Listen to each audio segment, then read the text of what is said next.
తిరిగి విషయ న్యూస్ కి స్వాగతం.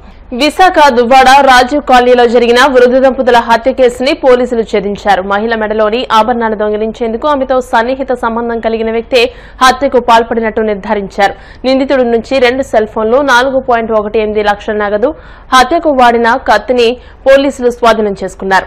నగర పోలీస్ కమిషనరేట్ లో జరిగిన విలేకరుల సమావేశంలో సిపి శంకర్బ్రత బాగ్చి ఈ కేసుకు సంబంధించిన వివరాలు వెల్లడించారు.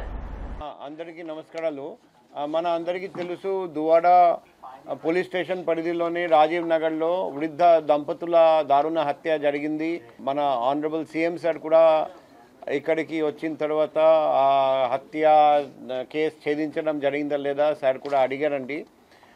దాదాపు ఒక వారం చాలా కష్టపడి మేము ఆ కేసులో ఎటువంటి ఇనిషియల్గా క్లూజ్ లేకపోయినా కూడా సాంకేతిక ఆధారాల మీద బేస్ చేసుకొని మేము కేసుని ఛేదించాం. అందుకే ఈ ప్రెస్ కాన్ఫరెన్స్ పిలవడం జరిగింది. మన 25 ఏప్రిల్ సాయంత్రం 4:30 ఆ సమయంలో మృతుడు గంపల యగేంద్ర బాబు, ఆయన మేనల్లుడు, ఆయనకు అతని ధనలక్ష్మి అనే లేడీ ఫోన్ చేసి ఈ ఇంటి ప్రధాన ద్వారం ఇప్పుడు కూడా తెరలేదు, తర్వాత బయట కొన్ని బ్లడ్ స్టెయిన్స్ ఉన్నాయి అని చూస్తున్నామని చెప్తే ఆ విధంగా వాళ్ళు కూడా పోలీస్కి సంప్రదిస్తే పోలీస్ వెళ్ళి తర్వాత వాళ్ళు 112కి డయల్ చేస్తే ఫస్ట్ బ్లూ కోల్డ్ సందర్శించారండి. తర్వాత పోలీస్ వాళ్ళు వెంటనే వచ్చారండి. వచ్చి చూస్తే next slide. So clues team పిలవడం జరిగింది. తర్వాత మనం ఓపెన్ చేసి చూస్తే ఇద్దరు అక్కడ డెడ్ అని కనిపించింది, మర్డర్ జరిగింది, అది కూడా స్పష్టంగా తెలిసింది, క్లియర్గా తెలిసింది. తెలిసిన వాడే హత్య చేశాడని. తర్వాత మనం క్లూ వెతకడం మొదలుపెట్టాము. నెక్స్ట్ అనకాపల్లి జిల్లా పడవాడలో ఒక వ్యక్తిది మొబైల్ అని తెలిసింది.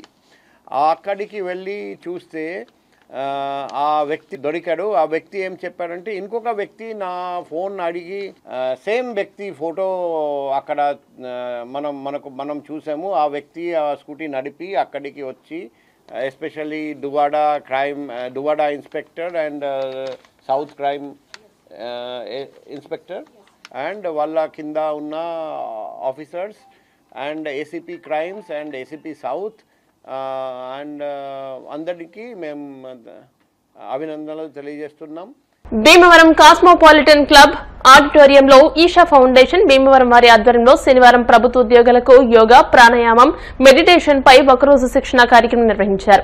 హైదరాబాద్ కు చెందిన యేషాంగ్ రవి చంద్రారెడ్డి ఉద్యోగులను ఉద్దేశించి యోగా వల్ల లభించే ప్రయోజనాల గురించి తెలియజేస్తూ నేడు ప్రభుత్వ అధికారులు, సిబ్బంది విధి నిర్వహణలో అధిక ఒత్తిడి వల్ల అనేక శారీరక, మానసిక అనారోగ్యానికి గురవుతున్నారని, అందువల్ల ప్రతి ఒక్కరూ కొంత సమయాన్ని యోగా, మెడిటేషన్ కు కేటాయిస్తే శారీరక, మానసిక ఆరోగ్యంతో, సంతోషంతో జీవితం కొనసాగించవచ్చని అన్నారు. ఈ సందర్భంగా వివిధ యోగాసనాలు వేసే విధానాలను, ప్రాణాయామం, నాడీ శుద్ధి ప్రక్రియ విధానాలను డిజిటల్ స్క్రీన్ ద్వారా తెలియజేశారు. ఈ శిక్షణ కార్యక్రమంలో జిల్లా joint collector T Rahul Kumar Reddy, జిల్లా రెవెన్యూ అధికారి మొగిలి వెంకటేశ్వర్లు, డీఈఓ ఈ నారాయణ, డిపిఓ బి అరుణశ్రీ, జిల్లా పరిశ్రమల శాఖ అధికారి U Mangapathirao, Bhimavaram municipal commissioner K Ramachandrareddy, వివిధ శాఖల జిల్లా అధికారులు, వివిధ శాఖల ఉద్యోగులు ఈ యోగా శిక్షణ కార్యక్రమంలో పాల్గొన్నారు. ఈ కార్యక్రమానికి డాక్టర్ డి విజయ కోఆర్డినేటర్ గా వ్యవహరించారు.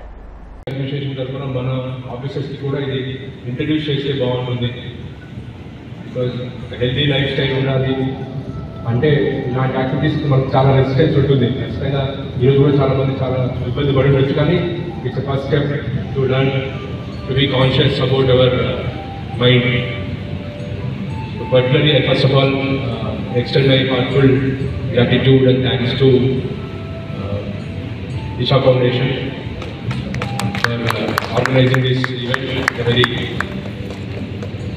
short notice, but in a very organized manner, in a proper manner. Almost 120 మంది ఎన్రోల్ చేసుకున్నప్పటికీ ఒక 70-80 మంది దాకా టర్న్ అయ్యారు. 2000 is like great.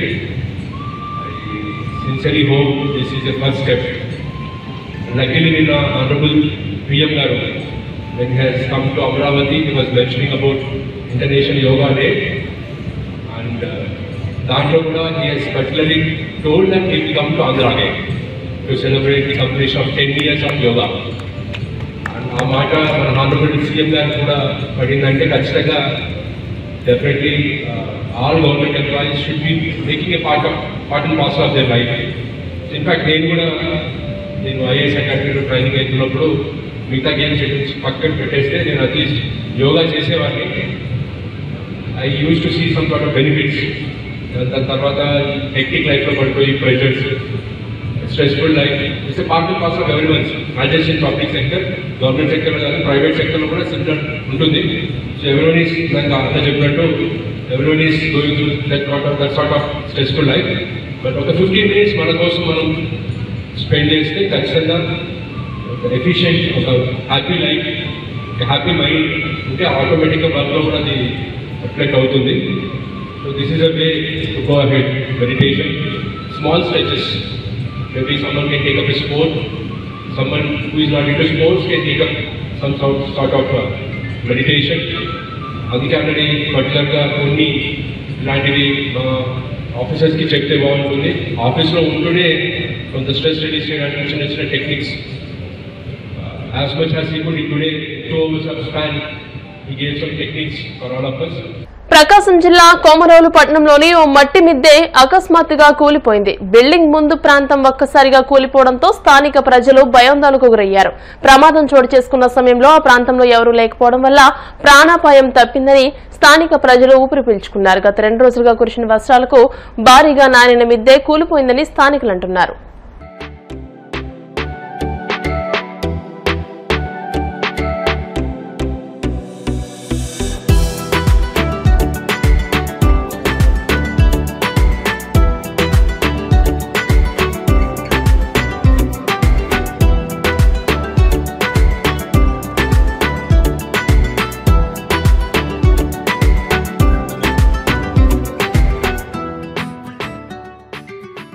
Infosys spring board lab on wheels అనేది ఏపీ స్కిల్ డెవలప్మెంట్ కార్పొరేషన్ ద్వారా ఈ మూవింగ్ వెహికల్ అనేది ల్యాబ్ ఆన్ వీల్స్ వెహికల్ మన జిల్లాకు వచ్చింది. సో మన జిల్లాలో ఒక 15 to 17 days ఇప్పుడు అలాట్ చేసి ఉన్నారు. దీని యొక్క ముఖ్య ఉద్దేశం ఏంటంటే డిఫరెంట్ టెక్నాలజీస్, ముఖ్యంగా ఐఓటీ, రోబోటిక్స్, ఆర్టిఫిషియల్ ఇంటెలిజెన్స్ గురించి డిఫరెంట్ ప్రాజెక్ట్స్ వారి దగ్గర ఉంది. ఆ కాన్సెప్ట్స్ ఇవి అన్నీ కూడా మనకు పిల్లలకు సులభంగా వారికి నేర్పించాలి. అదేవిధంగా ఇన్ఫోసిస్ స్ప్రింగ్ బోర్డ్లో డిఫరెంట్ ఫ్రీ కోర్సెస్ కూడా ఉన్నాయి. అన్ని కూడా టెక్నాలజీస్ సంబంధించిన కోర్సెస్ ఉన్నాయి. వాటి అన్నింటినీ కూడా పిల్లలకు వారికి తెలియజేస్తూ ఈ సైంటిఫిక్ అవగాహన వారికి ఇచ్చి దీని మీద ఇంట్రెస్ట్ ఉన్న పిల్లలకు ఇంకా ఫర్దర్గా ఫ్రీ కోర్సెస్ చేయడానికి వారిని మోటివేట్ చేయడం. సో బేసిక్గా అన్ని కాన్స్టిట్యున్సీ కూడా ఈ బస్ అన్నది కవర్ చేస్తుంది. కనీసం ఒక కాన్స్టిట్యున్సీలో ఒక 2 days అయినా అక్కడ ఒక ప్లేస్లో ఉంది. పిల్లల్ని ఇప్పుడు ఇది సమ్మర్ వెకేషన్ కాబట్టి మనం ఎక్కువ ఐటీఐ స్టూడెంట్స్, అదేవిధంగా మనకు స్కిల్ హబ్స్లో నేర్చుకుంటున్న పిల్లలకు కూడా ఇప్పుడు కవర్ చేస్తున్నాము. స్కూల్ స్టార్ట్ అయిన తర్వాత స్కూల్ పిల్లలకు కూడా టార్గెట్ చేస్తాము. సో వారికి టెక్స్ట్ బుక్తో పాటు ఇది ప్రాక్టికల్గా వారికి ప్రాజెక్ట్ చేసి చూపించడం వలన వారికి ఒక సైంటిఫిక్ టెంపర్, వారికి ప్రాజెక్ట్స్ మీద ఇంట్రెస్ట్ పెంచడానికి ఇది ఒక ఆస్కారం ఉంటుంది. అది పిల్లలు కూడా ఎక్కువ ఇలాంటి కోర్స్ని ఇప్పుడు ఏదైతే డిమాండింగ్ కోర్సెస్ అంటే ఏఐలో ఉన్నాయో వారికి అలాంటి కోర్సెస్ని చేయడానికి మోటివేట్ చేసి చేయడానికి ఇది చాలా ఉపయోగపడుతుంది. సో ఏదైతే ఈరోజు దీని గురించి అటెండ్ అవుతున్నారో అందరు పిల్లలకు కూడా అభినందనలు తెలియజేస్తున్నాను. మన జిల్లాలో ఇంకా ఒక 1 month ఫర్దర్గా ఎక్స్టెన్షన్ చేయడానికి కూడా మనము కోరుతున్నాము స్కిల్ డెవలప్మెంట్ కార్పొరేషన్ ని కూడా. బానుడి తాపానికి ప్రజలు విలవిల్లాడుతున్న సమయంలో ఈదురుగాలితో కూడిన అకాల వర్షం కురవడం కారణంగా ఒక్కసారిగా వాతావరణం చల్లబడింది. నరసాపురం పట్టణంలో కురిసిన భారీ వర్షానికి రోడ్లన్నీ జలమయమయ్యాయి. ఈదురుగాలుల కారణంగా మార్కెట్లోని వ్యాపారస్తులు ఇబ్బంది పడ్డారు. మరోవైపు ఒక్కసారిగా వాతావరణం చల్లబడడంతో ప్రజలు ఆనందపడుతున్నారు.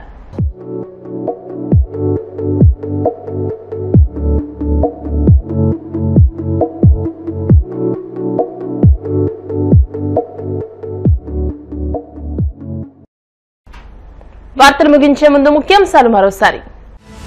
రాష్ట్రంలో తొలి దశగా నిర్మాణం పూర్తయిన 11 ఎంఎస్ఎంఈ పార్కులను ప్రారంభించిన ముఖ్యమంత్రి చంద్రబాబు నాయుడు. ప్రధాని మోదీ అమరావతి పర్యటనను విజయవంతం చేసిన ప్రతి ఒక్కరికి ధన్యవాదాలు తెలిపిన మంత్రి కొండపల్లి శ్రీనివాస్. కాకినాడ రూరల్ ఎమ్మెల్యే పంతం నానాజీ సహకారంతో ఏపీ కబడ్డీ అసోసియేషన్, జిల్లా కబడ్డీ అసోసియేషన్ల ఆధ్వర్యంలో కాకినాడ సూర్యారావుపేట బీచ్ లో జరుగుతున్న కబడ్డీ పోటీలు. సతీ సమేతంగా తిరుమల శ్రీవారిని దర్శించుకుని తలనీలాలు సమర్పించుకున్న విజయసాయిరెడ్డి. ఈ వార్తలు ఇంతటితో సమాప్తం. మరిన్ని వార్తల కోసం BCN digital YouTube channel, Facebook page ని ఫాలో అవ్వండి. అప్డేటెడ్ వార్తల కోసం ప్లీజ్ సబ్స్క్రైబ్.